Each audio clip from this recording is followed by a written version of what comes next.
상한가 갈 수 있는 종목들을 빠르게 배송해드립니다. 상한가 특급 배송, 안녕하세요. 진행의 유현정입니다. 자, 오늘 밤에는요, FOMC 회의 결과가 공개가 됩니다. 그러면서 우리 지수는 관망세를 보였는데요. 양시장 혼조세로 마감을 하면서 보합권에서 좀 마무리가 됐습니다. 우리 지수는 FOMC를 앞두고 조금 아쉬운 흐름을 보인 가운데서 반도체가 약세를 보였고요. 2차 전지가 조금 반등하는 모습을 보였는데요. 한편으로는 또 중입자 치료 테마주가 새롭게 떠오르면서 오늘장에서 좀 부각을 받았습니다. 오늘장 모비스가 상한가에 도달하는 모습이었고 비츠로테크 역시도 두 자릿수대 강세를 보여준 흐름이었습니다. 각각 4,550원 그리고 9,730원의 종가를 형성하는 모습이었습니다. 자, 뿐만 아니라 BDI 지수가 상승을 하면서 이 해운 쪽도 오늘장 주목을 좀 받은 모습이었는데요. 해운 관련주들 오늘 물동량 상승에 따라서 원자재를 운반하는 건화물의 운임 수치가 조금 부각을 받았습니다. 그러면서 관련한 종목들이 오늘장에서 상당히 빨간불을 켜는 모습 확인할 수가 있었습니다. 자, 시장에서는 전반적으로 좀 지수 흐름이 약세를 보이고 종목들도 상당히 흐름이 조금은 쉽지 않은 분위기입니다. 하지만 내일 또 FOMC 이후에 불확실성이 해소가 되면서 좀 반등세를 보여주지 않을까 하는 기대감도 올라오고 있는데요. 이런 시장 흐름 속에서 우리가 어떤 전략을 좀 챙겨보면 좋을지, 그리고 추석 연휴까지 우리가 어떤 포인트들을 잡아보면 좋을지 저희 상한가 특급 배송에서 1시간 동안 이야기 나눠보도록 하겠습니다. 자, 오늘도 최고의 전문가님 모셨습니다. 오늘 함께 하실 전문가님부터 화면으로 만나보시죠.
네, 이분과 함께라면 하락장을 이기는 깡 힘을 얻을 수 있을 것 같습니다. 최인성 전문가님 모셨습니다. 어서 오세요. 네, 안녕하세요.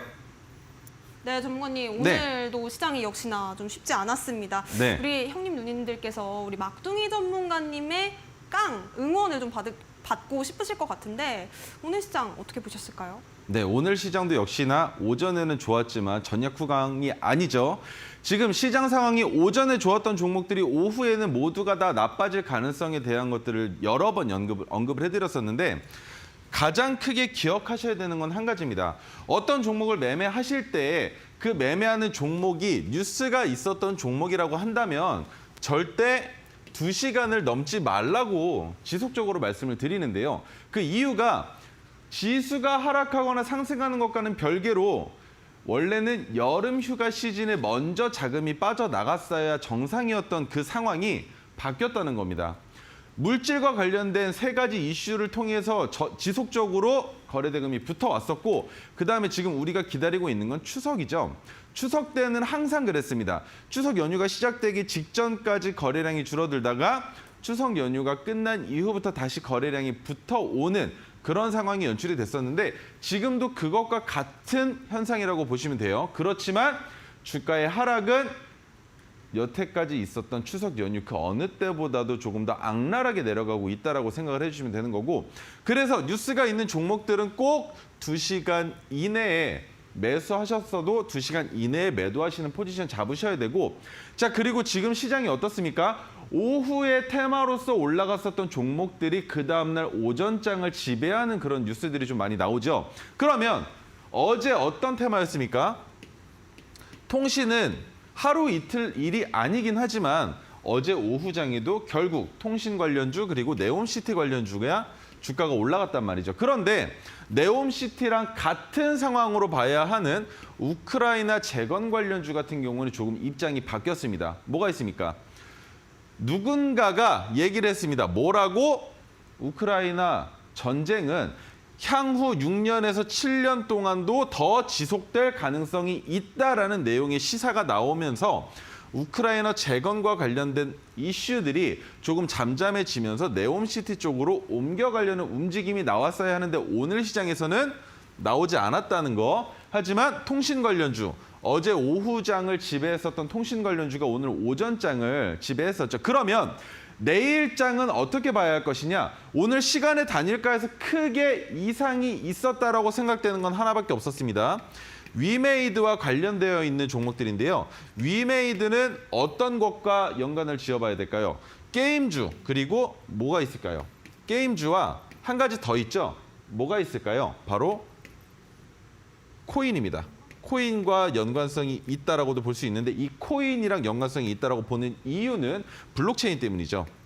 블록체인과 관련되어 있는 일들을 위메이드가 하기 때문에 같이 봐야 한다라고 생각은 하지만 코인 시장 자체가 지금 너무 저조한 상황이기 때문에 코인과 관련된 주가들이 움직이기보다는 블록체인과 관련된 주식들이 움직일 가능성이 있지만 블록체인과 관련되어 있는 주식들이 움직이기 위해서는 자금이 필요한데 그 자금이 들어올 가능성이 좀 적기 때문에 위메이드 관련되어 있는 세 가지 종목들만 보자는 겁니다.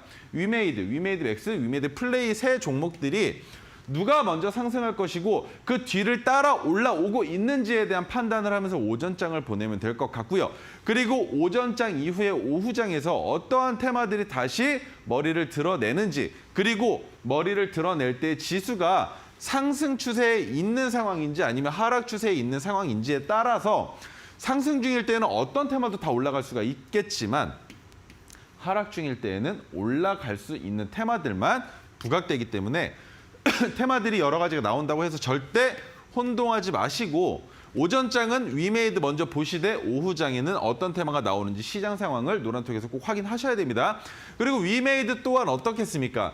내일 갭이 뜨겠죠. 그런데 갭이 뜰 때 여러분들 가장 신중하게 바라보셔야 하는 게 무엇이냐면 최근 지난주에 한번 큰 폭의 상승을 보여준 이후에 지속적으로 횡보 하락하고 있었기 때문에 내일 갭이 뜨면서 위로 상승할 가능성이 충분히 높아진 종목들이라는 겁니다. 그러면 내일 시초가에도 공략해 볼 수 있겠지만 시초가에 공략하지 못하는 이유가 여러 가지가 있습니다. 예를 들면 롯데손해보험 같은 경우에는 지속적인 모멘텀이 있어서 주가를 올렸던 게 아니었었죠. 그리고 상한가를 두 방을 먹었습니다. 그런데 두 방을 맞은 상황에서 오늘 갭이 10% 이상 떠서 시작을 했다라면 조금 더 수급이 붙을 가능성이 있었겠지만 오늘 결국엔 갭이 5%도 뜨지 못한 상태로 시작을 해서 결국 마이너스 8%까지 주가를 하락하는 결과를 만들어냈단 말이죠. 그러면 위메이드 3대장 또한 마찬가지로 어떻게 바라봐야 되느냐.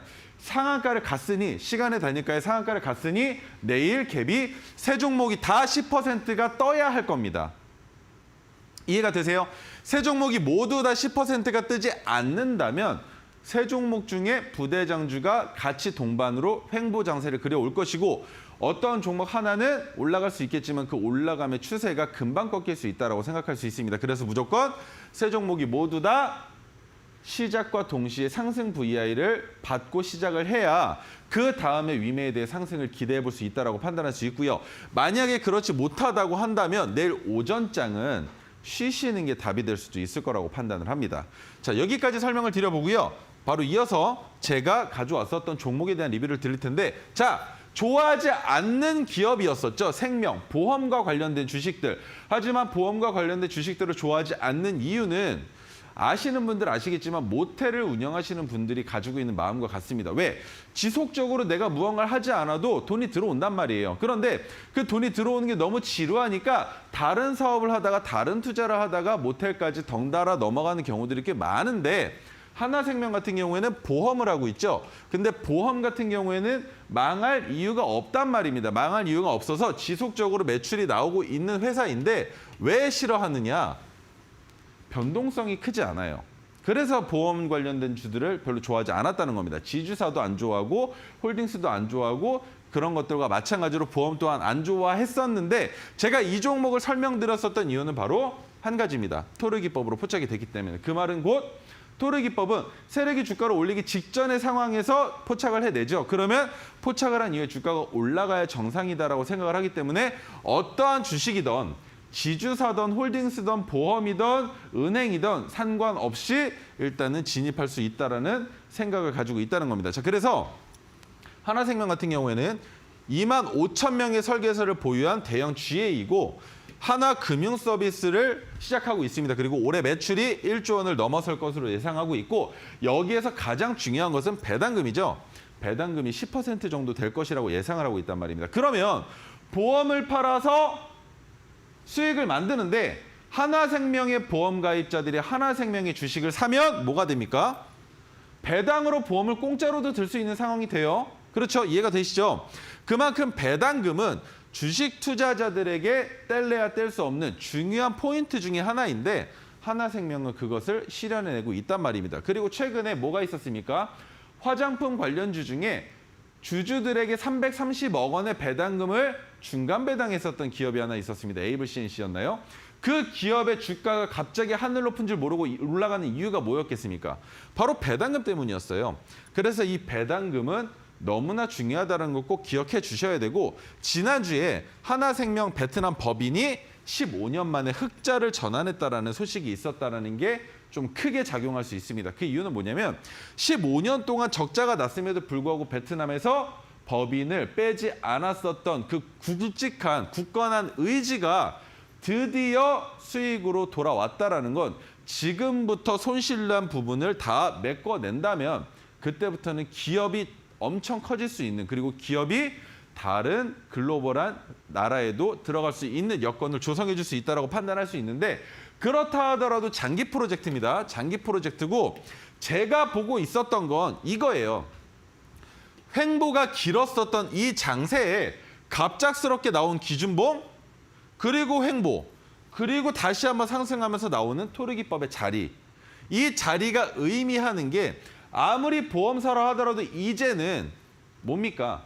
천천히 올라가는 게 아니라 수급으로 인해서 주가를 한번 큰 폭으로 상승시킬 수 있다는 확신을 가지고 여러분들께 설명을 드렸었는데 9월 13일에 종가는 2,815원이었습니다. 그리고 최대 수익률은 11% 정도 나왔지만 윗꼬리 기준이니까 9%가량 된다고 생각해 주시면 돼요. 하지만 지금 아직까지도 상승이 끝나지는 않았다라고 판단하고 있습니다. 그 이유는 거래량이 점차 줄어들고 있고 횡보를 하고 있으며 여기에서 가장 중요한 자리가 어디입니까? 바로 이 자리가 되겠죠. 그리고 아래에 있는 토르 매수 자리가 될 겁니다. 그러면 이 자리를 이탈하지 않는다면 전고점을 위협할 가능성이 커지겠죠. 하지만 해당 지지선을 이탈한다면 우리가 봐야 하는 건 토르기법이 포착됐었던 2,815원 혹은 2,800원 라운드 피겨를 지켜주면서 재차 반등할 수 있느냐.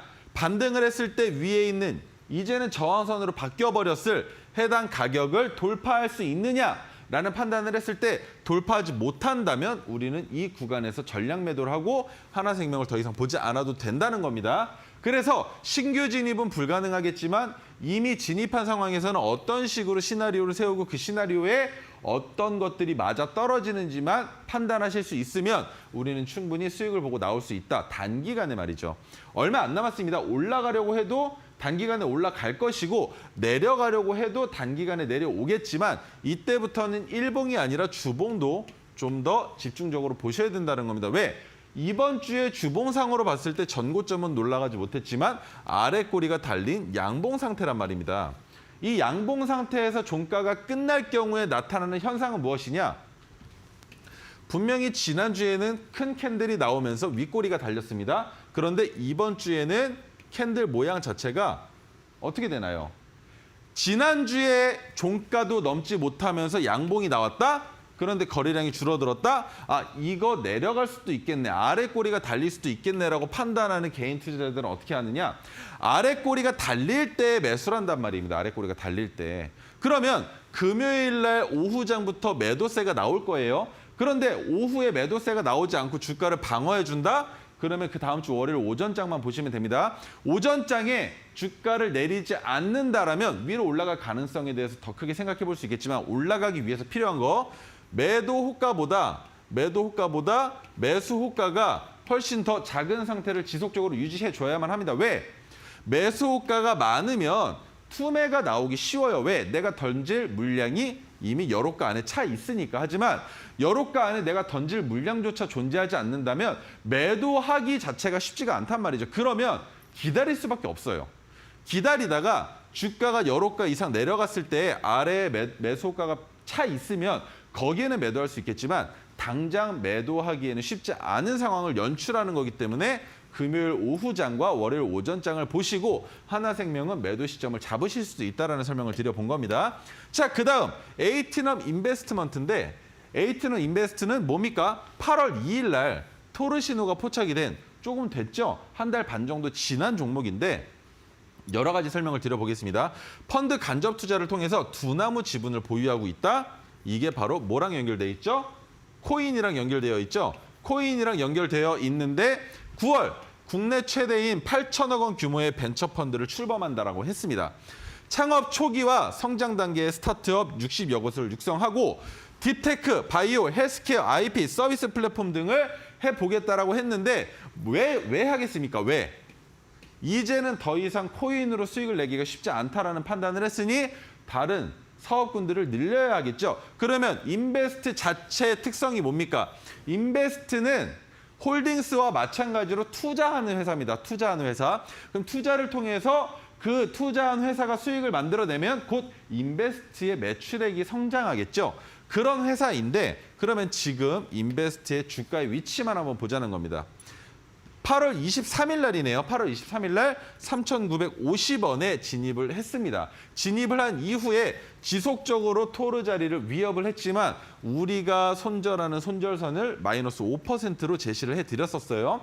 그러면 이 구간입니다. 우리가 손절하는 가격 구간은 대충 이 정도쯤은 왔어야 된단 말이죠. 하지만 수익 구간이 와서 1차 매도를 한 상태로 지켜보고 있었단 말입니다. 그런데 기간이 꽤 오래 산정됐을 때 지금 오늘 시장에서 전고점을 돌파하면서 거래량을 보세요. 거래량이 붙었습니까? 안 붙었죠. 그러면 안 붙은 상황에서 해당 종목이 에이티넘 인베스트가 주가를 내일도 올릴 수 있다라는 생각을 가져볼 수 있겠죠. 그러면 제가 아까 뭐라고 말씀드렸습니까?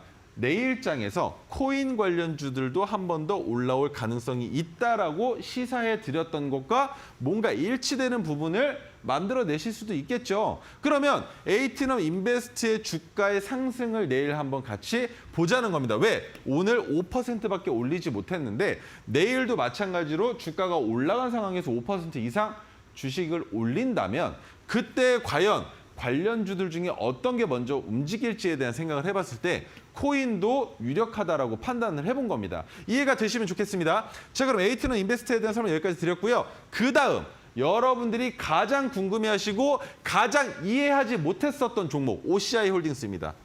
이 종목 제가 설명드릴 때 메가토르 기법으로 포착됐기 때문에 괜찮다라고 설명을 드렸어요. 하지만 OCI 자체에 악재인 리스크가 있었기 때문에 이 종목을 굳이 왜 이걸 사야 돼? 이거 저점 깨고 이탈할 수도 있는 이탈하기에 충분한 종목인데 이거를 매수한다라고 생각하시는 분들이 많았단 말이죠. 그런데 9월 7일, 9월 13일 두 번이나 메가토르 신호가 포착이 됐습니다.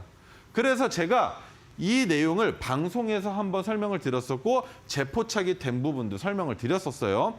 연내에 올해 아니죠. 지주사 전환을 위한 유상증자 청약을 진행하고 있다는 악재가 있음에도 불구하고 OCI 홀딩스를 매수하셔도 된다라고 말씀드렸었던 이유는 한 가지입니다. 메가토르 기법으로 포착이 됐기 때문에. 그러면 단기적으로는 악재 리스크가 있다라고 판단할 수 있겠지만 유상증자가 우리에게 악재가 될지 아니면 호재가 될지는 아직까지 알 수 없는 상황이었죠. 왜입니까?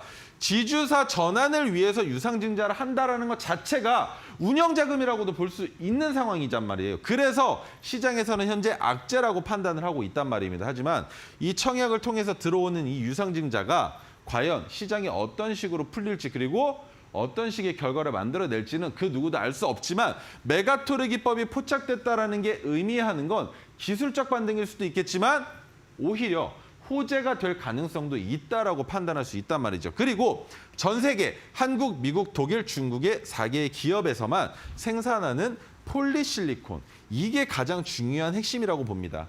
유상증자 악재보다 폴리실리콘이 더 중요해요. OCI의 반도체 소재 사업 규모를 확장한다는 소식. 폴리실리콘은 어디에 들어가느냐?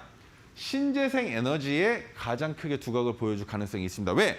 폴리실리콘을 통해서 태양열을 받아낼 거니까 말이죠. 그러면 태양열과 관련되어 있는 주식이다라고 이해를 하시면 되고요. 자, 그러면 차트를 보면서 설명을 드리겠습니다. 2번이죠. 2번이나 포착이 되었는데 신규 진입은 하시되 이미 진입하신 상황에서는 추가적으로 진입하지 말라라고 설명을 드렸던 게 기억이 나실 겁니다. 종가 평균 단가가 87,250원인데 지금 9%밖에 상승을 못했어요. 그러면 1차 매도만 나간 거죠. 1차 뭐였습니까? 5%. 그리고 2차는 뭐였죠? 검은색 저항선. 3차는 파란색 저항선이죠. 그러면 여기서 보세요. 1차로 진입했을 때 우리가 이미 1차로 진입했을 때에도 오늘 1차 매도 자리가 나왔습니다. 그런데 2차로 진입하신 분들은 오늘 몇 퍼센트 수익이 났을까요? 1차 매도가 5%가 아니라 10%의 수익을 만들어내셨습니다. 그런데 여기에서 안타까워하시는 건 뭐냐면 2번 뜰 줄 알았으면 나도 2번째에 진입할 거리라고 생각을 하시죠. 하지만 2번째가 안 떴으면 첫 번째에 진입을 못 하셨으면 이 수익을 만들지 못했다라는 겁니다. 그리고 지금 현재 주가 기준으로 5% 정도만 더 올라와 준다면 검은색 저항선에 닿을 거예요. 근데 닿을 때 이런 식으로 검은색 저항선을 돌파하는 양봉이 나와주면 좋겠지만 윗꼬리가 달린 상태로 종가가 검은색 저항선보다 아래에서 끝난다면 해당 저항선은 단기간에 짧게는 일주일, 길게는 2주 이상의 저항을 받으면서 주가를 횡보시킬 가능성도 있기 때문에 어떤 식으로 상승 돌파하는지를 우리가 지켜보기 이전에 분할 매도 자리로 잡아보자는 겁니다. 왜? 윗꼬리를 달 땐 달더라도 무조건 이 가격까지는 올라올 거니까 이 가격을 여러분들이 직접 지정가 매도를 걸어 놓으시면 된다는 거예요. 그런데 넘어갔다? 그럼 위에 하나 있습니다. 토르 지지와 저항선. 쉽게 넘어갈 거예요. 넘어가면 그 다음에 우리가 바라봐야 되는 건 파란색 저항선밖에 없단 말이죠. 그러면 이렇게 시나리오를 세워놓고 매매하실 때 참고가 되셨으면 좋겠습니다. 자, 그러면 제 차트에 대한 설명을 드리기에 앞서서 토르 기법 그리고 메가토르 기법을 여러분들이 직접 포착하실 수 있는 방법을 설명을 드릴 텐데요. 그게 무엇이냐면 바로 수식관리자입니다. 수식관리자와 조건검색식인데 그중에 조건검색식에 대한 설명을 먼저 드릴게요. 이 조건검색식은 사용해 보신 분들은 많이 아실 거예요. 뭐냐? 그 신호가 포착이 된 시점부터 지속적으로 실시간 조건검색에 포착이 됩니다. 그런데 토르 기법 같은 경우에는 조금 이따가 설명을 드리겠지만 가장 중요한 게 뭐였습니까? 오전에도 포착될 가능성이 있지만 장이 끝나기 직전까지 포착된 신호가 남아있어야 된다는 설명을 지속적으로 드리죠. 그 이유가 뭐였습니까? 바로 거래량이 수반되면 안 된다는 이슈 때문이었습니다. 그러면 여기에 포착된 종목을 여러분들이 어떻게 이용하시느냐? 그것은 한 가지만 먼저 설명을 드릴게요. 우리 지금 7월 달, 8월 달 장을 보면 토르 신호가 포착이 됐음에도 불구하고 진입하지 못하는 종목들이 꽤 많았습니다. 그 이유가 뭐였습니까?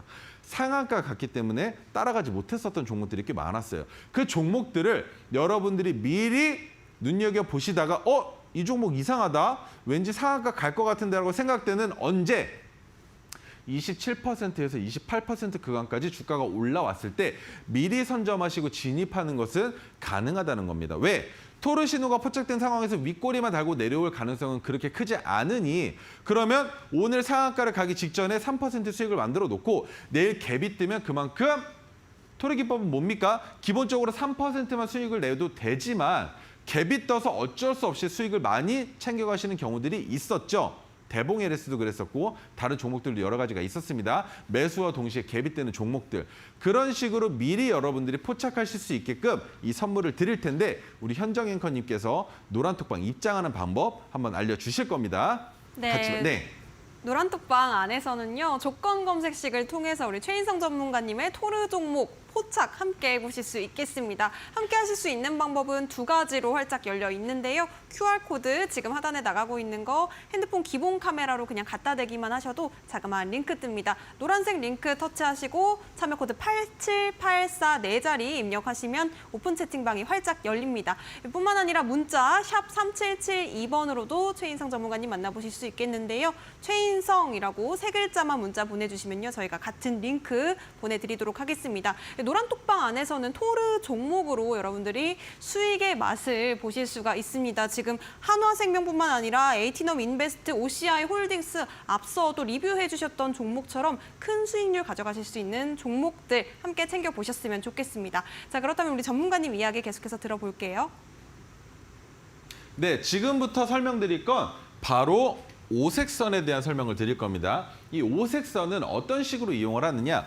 핑크색 지지선까지 주가가 내려준다면 저평가, 저점이다라고 판단할 수 있고 파란색 저항선까지 주가가 올라온다면 고점이라고 판단할 수 있습니다. 그것은 무엇으로?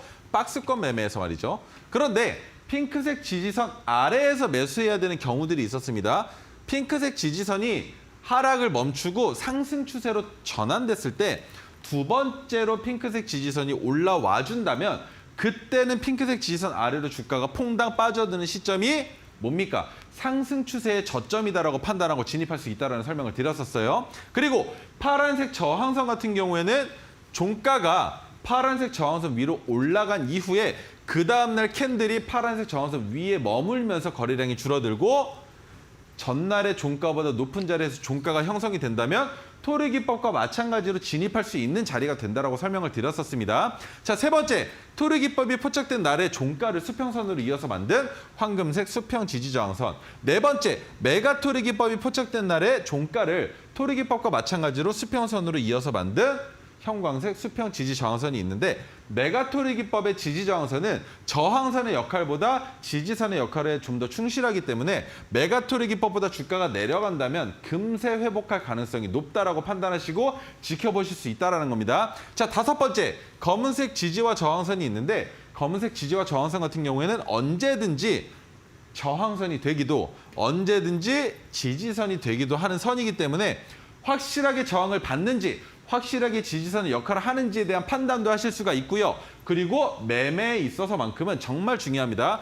검은색 저항선이 위에 있는 종목을 매수하시면 검은색 저항선을 어떤 식으로 이용한다? 분할 매도할 수 있는 자리로 이용할 수 있다는 거. 이 부분을 꼭 기억해 주셨으면 좋겠습니다. 자, 그러면 토르 기법에 대한 설명을 드릴 텐데요. 토르 기법은 주가가 재차 상승할 가능성이 높은 자리를 포착한다는 게 기본적인 대원칙이었습니다. 그 이유는 하락 추세에 있는 종목이 상승 추세로 돌연하기 이전에 이 하락 추세 구간에서 종목을 포착하게 되면 어떻게 됩니까? 거래량이 붙으면서 기준봉처럼 보여주는 것은 거의 대부분 사람들을 현혹하기 위한 캔들이라고 보는 거죠. 그래서 우리는 상승으로 조금이라도 전환이 된 상황에서 기준봉을 포착을 해야 되는데 그 기준봉의 조건은 두 가지였습니다. 기준봉의 종가가 큰 폭으로 상승을 해야 하고 기준봉의 거래량 또는 거래대금이 평소보다 증가해야 된다라는 기준봉의 조건이 필요했었죠. 그렇게 해서 포착된 기준봉 다음 날의 캔들 혹은 그 다음 날의 캔들로 미루어 봤을 때 상승 추세로 전환될 가능성이 2차 상승을 보여줄 가능성이 높은 자리, 그 자리는 거래량도 줄어야 하고 캔들의 모양도 이 망치 모양처럼 아래 꼬리가 길거나 혹은 전일의 종가보다 종가가 높은 식으로 올라와주는 양봉이 필요하다는 겁니다. 그러면 기준봉이 포착됐을 때 거래량이 붙었었던 이유를 어느 정도 우리가 이해해 볼 수 있다는 거죠. 뭡니까? 기준봉이 나왔을 때는 거래량이 붙었는데 왜 오늘은 거래량이 줄어들었음에도 불구하고 양봉이 나왔을까? 이미 기준봉이 포착된 날 웬만큼 차익 실현 혹은 투매를 받아냈다는 겁니다. 그런데 투매를 받아냈을 때 그 투매가 끝나지 않았다면 우리가 진입하는 황금색 빗기둥이 뜬 날도 거래량이 붙거나 음봉이 나왔어야 정상인데 거래량이 줄어들었다는 게 의미하는 것은 세력이 직접적으로 간섭을 해서 거래량을 줄일 수도 있습니다. 어떤 식으로? 매수 호가를 텅텅 비워서 팔지조차 못하게 만드는 거죠. 그러면서 매도 호가만 빵빵하게 만들어 놓는 겁니다. 살 테면 사봐. 근데 너 그거 사는 순간 아래로 팔지도 못하게 만들어줄게. 그러면 겁을 먹은 투자자들은 들어오질 못하겠죠. 그 상황을 연출해놓고 거래량을 오후까지 줄였다가 아래 꼬리는 나올 수 있습니다. 거래량이 부족할 테니까 매수 효과가 텅텅 비어 있을 테니까 팔려면 손실을 보면서 팔았겠죠. 그것도 한 번에 팔 때 5호가 이상씩 깨면서 그렇게 아래 꼬리를 만든 다음에 결국엔 오후장에 주가를 들어 올리면 아래 꼬리가 긴 양봉형 캔들이 나오면서 거래량도 줄어들 수밖에 없는 상황을 연출한 겁니다. 혹은 시장에서 자연적으로 나올 수도 있겠죠. 두 가지 조건 모두가 다 의미하는 건 2차 상승을 바라볼 수 있다라는 판단을 해볼 수 있다는 겁니다. 그래서 우리가 진입하게 되는 자리는 황금색 빛기둥, 메가토르 기법 같은 경우는 형광색 빛기둥이 뜨는 자리에서 진입하실 수가 있는데 오늘 선물 조금 빠르게 드려보겠습니다. 자, 오색선과 빛기둥을 차트에 표현하기 위해서는 제가 여러분들께 드리는 두 번째 선물 바로 수식관리자입니다. 이 수식관리자는 파란색 선, 그리고 또 황금색 선, 황금색 빛기둥, 그리고 형광색 빛기둥, 핑크색 선 모든 것들을 다 차트에 표현하실 수 있는 방법에 대한 설명인데 자 여기에서 또 한 가지 제가 드릴 수 있는 선물이 있죠. 뭡니까? 조건 검색식과 수식 관리자는 우리 노란톡에 들어오시면 제가 너튜브에 설정하는 방법까지도 만들어서 영상을 올려놨습니다. 그 영상을 통해서 제 자료를 받아 가신 다음에 그 자료를 대입하시는 거는 분명 그렇게 어렵지 않으실 거예요. 하지만 이것 또한 어려우시다면 우리 노란톡방에 매니저들이 있습니다. 이 매니저들이 여러분들께 성심성의껏 가르쳐 드릴 거니까 노란톡방 지금 들어오셔서 꼭 선물 받아가셨으면 좋겠는데요. 현정 앵커님, 그러면 두 번째 선물을 받기 위한 방법 같이 한번 안내 부탁드리겠습니다. 네, 일단 노란톡방 먼저 입장을 해보셔야겠죠. QR코드 지금 핸드폰 기본 카메라 켜신 뒤에 그냥 화면에 가까이 가져다 대시면 작은 링크 뜨는데요. 링크 터치하시고 참여 코드 입력하라고 뜹니다. 8784 4자리 입력해 보셔도 되겠고요. QR 활용 조금 어렵다 싶으신 분들은 문자로 샵 3772번 최인성 전문가님 이름 3글자만 보내주시면요. 저희가 오픈 채팅방 활짝 열어두고 기다리겠습니다. 자, 노란톡방 안에서는 우리 인성 전문가님께서 말씀해 주셨듯이 너튜브 영상을 통해서 앞서 주셨던 선물 2가지 수식과 조건 검색식을 설정할 수 있는 방법을 친절하게 영상으로 만들어 주셨다고 합니다. 뿐만 아니라 매니저님들께서 어렵다고 하시는 분들 코치를 또 해주신다고 하니까요. 지금 입장하셔서 노란톡방 안에서 소통 이어가 보셨으면 좋겠습니다. 자, 그렇다면 이제는 우리가 좀 지켜봐야 될 종목들에 대해서 여쭤볼 텐데요. 오늘의 타임 특가 종목 바로 여쭤보도록 하겠습니다. 전문가님, 첫 번째 종목은 어떤 종목일까요? 타임 특가 종목 조금만 이따 할게요. 왜냐하면 네. 이 종가 베팅에 대한 설명을 안 드릴 수가 없는 좋습니다. 게 지금 종가 베팅을 해야 되는 이유에 대한 것도 알고 가셔야겠죠. 자, 보세요. 방금 전에 설명드렸을 때 아래 꼬리가 달리면서 양봉이 나오는 이유 왜입니까?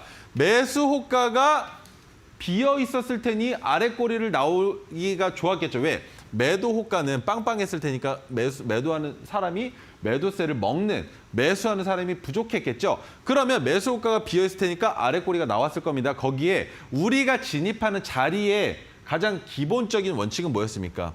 거래량을 줄이면서 양봉이 나와야 된다는 거였죠. 그러면 거래량이 줄어들면서 양봉이 나오고 토르기법이 황금색 빛기둥이 포착이 되려면 우리가 종가 베팅할 때까지 그 자리가 유지가 돼야 된단 말입니다. 장중 동시호가 시간까지 그 자리가 유지가 돼야 되는데 그래서 토르기법은 상한가에 근접해 있고 상한가에 도달할 수 있는 이슈가 있는 종목이 아니고서는 우리는 무조건 장중 동시호가 시간이 종가 베팅 시간이만 진입을 한다라는 거. 그러면 하루에 10분만 매매하시면 되시겠죠. 근데 그 10분 동안 매매하실 때 잘 보세요.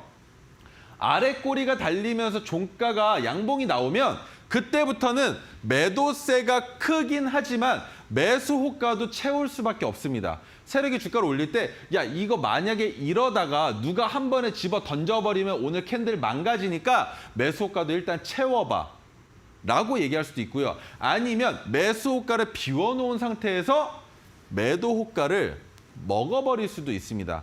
그 먹어버리는 시간이 바로 3시 20분부터 3시 30분 사이란 말이죠. 그러면 3시 20분에 3,000원의 장중 동시호가로 진입을 했는데 3시 30분에 3,030원까지 주가를 끌어올려서 6틱이나 올려서 종가를 마감하게 된다면 여러분들이 3시 20분에 걸어놓는 매수가는 3,000원이 됩니다. 지정가이기 때문이죠. 왜? 3시 20분부터 3시 30분까지는 누적된 매수 매도의 합이 3시 30분에 동시에 체결되기 때문에 지정가는 시간이 멈춰버린 3시 20분의 가격을 기준으로 한단 말입니다. 그래서 지정가 주문 유형을 시장가로 변경해서 꼭 매수 주문을 넣어 주셔야 된다. 그것을 설명을 드려볼 수 있을 것 같고요. 자, 우리 현정 앵커님께서 말씀하셨었던 타임 특가 종목에 대한 설명 드리겠습니다. 첫 번째 이미지스인데 잘 보세요.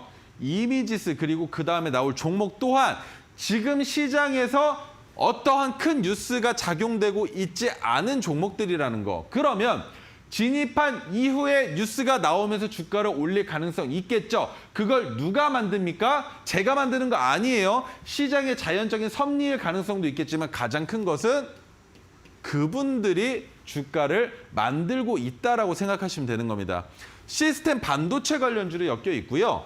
터치 스크린을 하고 있는 기업이죠. 그런데 팹리스 반도체 기업으로 차량용 반도체 그리고 디스플레이 그리고 IT 기기 어플리케이션 등을 개발하는 기업이다. 하지만 최근에 디스플레이에 대한 시장 자체가 개선되고 있고 우리나라 디스플레이 많이 팔고는 있지만 주식시장에서 소외받고 있는 상황이다. 그러면 디스플레이 관련주들은 지금 나올 때가 아닙니다. 왜입니까? 지금 시장 상황 안 좋고 그리고 이미 대형 테마들이 자리를 잡고 있는 상황에 추석이 전인데 추석 전에 굳이 디스플레이 관련주의 주가가 올라갈 이유가 있을까요? 없겠죠. 그럼 언제 나와야 됩니까? 시장에 자금이 들어올 때 추석 연휴가 지난 이후에 우리 영화도 마찬가지죠. 코로나 시기에 영화 개봉한 거 많았습니까? 없었죠. 왜였습니까? 흥행이 가능하다 해도 영화관에 영화를 보러 오는 사람이 적으면 흥행을 할 수가 없었기 때문에 어쩔 수 없이 투자자들도 이자를 내면서 영화를 다 찍어놓고 개봉을 하지 못했었던 것과 마찬가지로 이미지스 그리고 디스플레이 관련주들은 지금 아직 시기상조다라고 생각하시면 됩니다. 그리고 주 고객사가 삼성전자입니다. 삼성전자. 최근에 해외 자동차용 반도체 업체와 부품 공급 계약을 체결했다라는 거. 그러면 삼성전자를 통해서 내수 시장 장악하고 그 다음에 해외에 진출해서 그때부터 해외에서 팔로를 열면 된다. 그런데 뭘 하는 기업이다? 시스템 반도체다. 그러면 뭐랑 연결되어 있을 가능성이 크다? AI. 그리고 뭡니까? AI는 자율주행. 그리고 여기에 한 발 더 앞서면 뭐랑 연결성이 있습니까? 테슬라. 라고 볼 수 있는 겁니다. 그런데 여기까지 연결되지 않는다 하더라도 충분히 시스템 반도체는 반도체들과도 같이 올라갈 수 있겠지만 그 외에도 AI와도 같이 성장해서 올라갈 수 있는 종목이라는 겁니다. 관련주로는 SFA 반도체, SNS텍, 시그네틱스 등이 있는데 자 여기서 잘 보세요. 시그네틱스와 SFA 반도체는 정말 세력 형님들이 핸들링을 잘하는 기업입니다. 왜냐하면 자 SFA 반도체 같은 경우에는 지속적으로 상승할 모멘텀이 부족했음에도 불구하고 박스권은 확실하게 그린단 말이죠. 박스권은. 근데 이렇게 선을 긋고 보니 정말 대충 그렸는데 하락. 그러면 저가가 내려왔죠. 상승으로 저가가 한번 올라온 겁니다. 그런데 이 상황을 봤을 때 그러면 상승하고 있는 이 상승 추세는 어떻습니까? 고점이 낮아졌죠. 그러다가 이제 회복하려고 하는 이 자리까지 왔는데 자 이렇게 선을 보니까 뭐랑 같습니까? 선을 안 지우고 설명을 드릴게요. 파란색 저항선. 그죠? 핑크색 지지선 지속적으로 하락. 그죠? 그런데 핑크색 지지선 최근에 올라왔죠. 그러면 저점이 높아지고 있는 것과 핑크색 지지선이 높아지고 있는 것을 여러분들이 직접 육안으로 확인하셨겠죠? 그러면 지금 상황에서 박스권인데 이 박스권의 고점을 돌파하게 되면 뭐가 됩니까? 고점을 돌파하게 되면 박스권을 돌파하면서 상단 박스권까지 주가를 올릴 수도 있다라고 판단할 수 있는 겁니다. 이해가 되실까요? 그래서 이런 식으로 박스권 안에서 주가를 어떤 식으로든 유지를 했었고 주가를 유지하면서도 주가가 내려갈 때에는 지속적으로 매수 물량이 적은 것처럼 보여지시겠지만 꽤 많습니다. 기간을 오랫동안 가져갔기 때문에. 그러면 세력 형님들이 이미 매집은 끝났다는 거예요. 그러면 여기에서부터 보여줄 액션은 야, 우리 그림 여태까지 잘 그려왔으니 여기서부터 한번 신명나게 놀아보자라고 생각하고 고점을 넘길 수도 있을 텐데 여기에서 제가 우려하는 것은 한 가지. 왜? 무엇이냐? 저점을 한번 살짝 이탈했을 때에 투매가 나오는 것을 한 번 더 받아갈 가능성이 있으니 우리는 핑크색 지지선을 이용할 때 어떤 식으로 매매를 한다? 하락 추세가 끝나고 1차 상승이 아니라 2차적으로 핑크색 지지선이 올라와줬을 때 그 핑크색 지지선이 올라온 상황에서 핑크색 지지선 아래로 주가가 빠져내려가는 그 순간이 뭐다? 상승 추세의 저점이다라고 판단하고 진입할 수 있다는 거 기억을 해주셔야 돼요.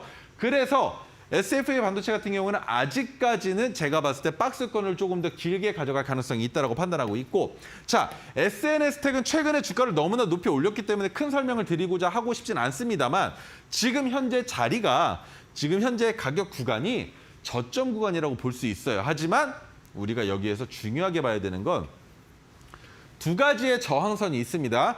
그런데 이 저항선을 돌파할 수 있을 것이냐 아니면 저점을 깨고 한 번 더 큰 폭으로 주가를 내릴 것이냐에 대한 판단을 아직 할 수 없다는 겁니다. 왜? 핑크색 지지선은 움직이지도 않고 굳건하게 바닥에 있습니다. 바닥에. 현재 주가 기준으로 마이너스 60%가 넘는 구간에 있는데 이런 상황에서 내려갈 것이다라는 판단을 할 수가 없다라는 말이죠. 자, 그러면 여기에서 다음 종목 설명을 드리겠습니다. 다음 종목은 시그네틱스인데 왜 시그네틱스를 대단하다라고 설명을 하느냐? 올라갈 때 확실하게 올렸습니다. 내려갈 때도 확실하게 내려요. 그런데 내렸다가도 금세 올렸다가 금세 내렸다가 금세 올렸다가 금세 내렸다가 뭡니까? 이 안에서 우리가 얼마든지 충분히 핸들링할 수 있는 조건을 만들어 준다는 겁니다. 그러고 여기에서 주가를 이탈시킬 때에는 거래량 보세요. 거래량. 아예 없어요. 아예. SFA 반도체랑 완전히 다른 모양이죠. 하지만 기법이 포착됐었던 날에는 수익을 만들어 준다라는 걸 여러분들께 보여드릴 수가 있었던 종목이고 그래서 시그네틱스 같은 경우에는 지금 이 자리가 핑크색 지지선이 최종적으로 내려와 줬고 그 다음에 한 단계 올라와 줬죠. 그럼 여기에서 한 단계만 더 올라와 준다라면 그 자리가 바로 시그네틱스의 매수 타점이다. 왜? 올릴 구간은 충분히 많이 있고 지금 하단 박스 구간에 머물러 있으니 그때 시장에서 각광받을 가능성이 높은 종목이 시그네틱스다라는 설명을 드리는 거고 이미지스를 가져온 이유는 한 가지입니다. 토르 기법으로 포착이 됐기 때문인데 자, 말도 안 되는 고점을 만들어냈었죠. 그러면 저 고점이 결국에는 우리가 넘어야 할 산일 수도 있겠지만 넘지 말아야 할 산일 수도 있습니다. 그 이유가 뭐냐면 세력들이 매집을 아직 못 끝냈을 가능성도 있고요. 주가가 이런 식으로 올라갔다라는 건 결국에 저 5,660원을 돌파한다면 무엇이 됩니까? 정신도 못 차릴 정도로 수급이 들어올 가능성이 높아요. 그러면 이때 엑시트를 할 수 있게끔 준비를 해야 된다는 겁니다. 그러면 그 전까지 물량을 최대한 모아야 될 텐데 물량을 모을 때에도 중요한 게 뭐겠습니까? 주가를 어떤 식으로든 그림을 이쁘게 그려야만 한다는 거예요. 하지만 지금 그림을 그리기 위한 준비가 끝나 있다라고 판단을 하고 있는 종목이면서도 오늘 거래량을 줄이면서 뭐가 나왔습니까? 빅기둥이 나왔다. 그러면 우리가 1차적으로 바라볼 수 있는 건 어디? 3,825원을 돌파할 수 있느냐? 그러면 52주 신고가 경신이죠. 52주 신고가를 경신하면서 윗꼬리만 달고 내려올 것이냐 아니면 3,825원 위에서 종가를 형성을 하고 갭을 띄우거나 아니면 다시 2차 상승을 보여줄 수 있느냐에 대한 판단을 했을 때에는 제가 봤을 땐 올릴 수 있을 가능성이 높다라고 보고 있는 겁니다. 자, 그러면 그 다음 종목 바로 이어서 가볼 텐데요. 석경 AT입니다. 석경 AT도 마찬가지로 지금 시장에서 그렇게 큰 이슈가 없고 오히려 악재로 받아들여질 수 있는 2차 전지 테마에 엮여 있습니다. 물론 오늘 에코프로가 큰 폭으로 상승을 보여주긴 했지만 기술적 반등처럼밖에 보여지지가 않아요. 왜? 이미 너무 많이 내려왔고 물론 올라갈 때는 말도 안 되게 올라갔지만 올라가고 나서 내려오는 상황으로 지켜봤을 때는 주가가 꽤 큰 폭으로 내려앉고 있다는 겁니다. 그 이유는 바로 뭐겠습니까? 인버스 ETF 상품도 큰 영향을 받았을 거예요. 그리고 인버스 ETF 상품 안에서도 분명히 핸들링이 존재할 겁니다. 그런 상황에 올해 고체 전해질 소재와 열 전도성 소재 사업을 시작을 했고요. 전북 김제에 제3공장을 건설하고 있고 2025년부터 양산을 하기 위한 목표를 잡고 있다는 건 이때까지 장기적인 모멘텀으로 봤을 때 아직까지는 캐파에 대한 증설은 하지 못하는 상황이다라는 거. 그리고 오늘 삼성 SDI의 2차 전지 라인이 있는 울산 사업장을 증설한다는 소식이 있었죠. 그리고 기존 부지의 약 2배로 증설을 하고 사업비 1조 원 이상을 예상하고 있다라는 건 투자가 들어간다라는 겁니다. 그런데 이 투자가 들어갈 때 우리가 지켜보고 있는 건 너네 사업한다고? 그러면 그거 유증할 거니 혹시? 유증할 거면 주주 배정할 거니 제3자 배정할 거니? 만약에 주주 배정이면 넌 죽을 준비해. 근데 제3자 배정의 유상증자인데 너네가 사용하는 운용자금이 한 푼도 들어가 있지 않으면 내가 조금 더 투자해볼 가능성이 있으니까 너네 어디 한번 해봐. 그런데 유상증자를 할까요? 무상증자를 할까요? 아니면 증자 없이 CB로도 들어올 수가 있는 겁니다. BW로도 들어올 수가 있겠죠. 어떤 상황이 연출될지는 조금 더 지켜봐야 되겠지만 뭡니까? 토르 기법으로 포착이 됐기 때문에 충분히 상승할 가능성이 있다고 보고 있는 거고 관련주 SKI 테크놀로지, 대주전자재료, 동아기업 등이 있는데 관련주들 짧게만 보겠습니다. 자, SKI 테크놀로지 어떻습니까? 주가가 토르 기법이 포착이 된 다음에 꽤 애를 먹였지만 우리가 진입할 수 있었던 이유는 이미 저점까지 주가가 내려왔기 때문이라고 설명을 드렸었던 적이 있었는데 자, 이 종목 같은 경우에는 어차피 과거 시점입니다. 그리고 지금 현재는 주가가 어디에 있습니까? 박스권의 하단도 아니고 박스권의 상단도 아니에요. 중간에 애매한 자리에 있습니다. 이런 종목은 매수하면 안 되겠죠. 자, 두 번째 종목 대주전자재료인데 대주전자재료는 제가 10,000원 초반대부터 참 올라가기 힘든 놈이다라고 생각을 했었던 2017년, 18년도 그쯤에 제가 대주전자재료는 야, 저 종목 진짜 3만 원 넘어가는 것도 쉽지 않겠다라고 생각을 했어요. 왜 그랬냐면 세력이 핸들링하는 모양새가 금방이라도 다 털고 나갈 것처럼 주가를 큰 폭으로 올렸다 내렸다가 반복했단 말이죠. 그러다가 어느 순간 잠잠해졌는데 대주전자재료가 이슈로 인해서 주가를 큰 폭으로 올리기 시작했단 말입니다. 그렇게 지금 현재 주가가 9만 원이 넘어요. 그러면 지금 9만 원이 넘는 이 가격 구간이 과연 뭐겠습니까? 최상단 박스 가격 구간이란 말입니다. 그럼 거기에서 우리가 바라보는 건 이거밖에 없어요. 핑크색 지지선이 1차적으로 올라와줬으니 2차적으로 올라와 주지 않는다면 나는 최상단에 있는 대주전자재료는 매매를 하지 않겠어 라고 생각할 수 있다는 겁니다. 가격으로 봤을 때 뭐랑 같습니까? 여러분 신라젠 기억하시면 대주전자재료 같은 가격 구간에 같은 상황이 연출될 수도 있다고 생각을 해주셔야 돼요. 대주주의 지분 매도로 인해서 주가의 폭락을 불러왔었던 것과 마찬가지로 어떠한 이슈가 나올지 모르니 우리는 최대한 리스크를 줄여서 진입해야 되는 종목이 바로 대주전자재료라는 거고 동아기업은 최근에 저점을 이탈하고 주가를 올려주고 있긴 하지만 동아기업 뭐랑 관련되어 있습니까? 뭐랑 관련되어 있습니까? 알고 계신 형님 누님들 계시겠지만 제가 노란톡방에서도 설명을 드렸지만 정치 테마주와 연관성이 있기 때문에 동아기업은 일단은 보지 마세요. 자, 그럼 석경AT는 어떻게 바라봐야 될까요? 석경AT는 저점에서 올렸다가 내렸죠. 그리고 한 번 더 올렸을 때 전고점을 돌파했지만 다시 주가가 내려온 상황입니다. 거기에 우리가 지켜줘야 되는 검은색 지지선을 만들고 지켜줬죠. 그리고 무엇이 포착됐다? 토르 기법이 포착됐다. 그러면 우리는 지금부터 상승할 가능성이 더 높기 때문에 파란색 저항선까지 매도 시점을 잡아볼 수 있다는 거. 자, 어렵지 않죠? 근데 파란색 저항선이 20%가 조금 넘네요. 이 가격 구간까지도 올라갈 수 있겠지만 리스크를 줄이기 위해서 1차적으로 3%에서 분할 매도는 필수적으로 해달라고 설명을 드려볼 수 있을 것 같고요. 자, 그다음 마지막 자료집은 있는데 이 자료집은 오늘이 아니라 내일 선물로 드릴 테니까 내일도 제가 오늘 드렸었던 시황과 마찬가지로 내용들이 궁금하시다면 꼭 내일도 한 번 더 시청해 주시면 감사하겠습니다. 앵커님 마무리 부탁드릴게요. 네, 오늘의 두 가지 선물 조건 검색 시 그리고 수식 관리자는요. 노란톡방 안에서 받아가실 수 있겠습니다. 내일도 최인성 전문가님과 함께하니까요. 내일 세 번째 선물 받아보시기 바랄게요. QR코드 통해서 8784 입력하시고 노란톡방 함께하시거나 혹은 문자로 샵 3772번 최인성 보내주시면요. 전문가님 바로 소통 만나보실 수가 있겠습니다. 전문가님 오늘 고생 많으셨습니다. 감사합니다. 네, 오늘 일정 이렇게 마무리해보도록 하겠습니다. 저희는 내일 이 시간에 다시 찾아뵙도록 하겠습니다. 준비한 소식 여기까지고요. 내일 이 시간에 다시 만나보도록 하겠습니다. 시청해주신 여러분 고맙습니다.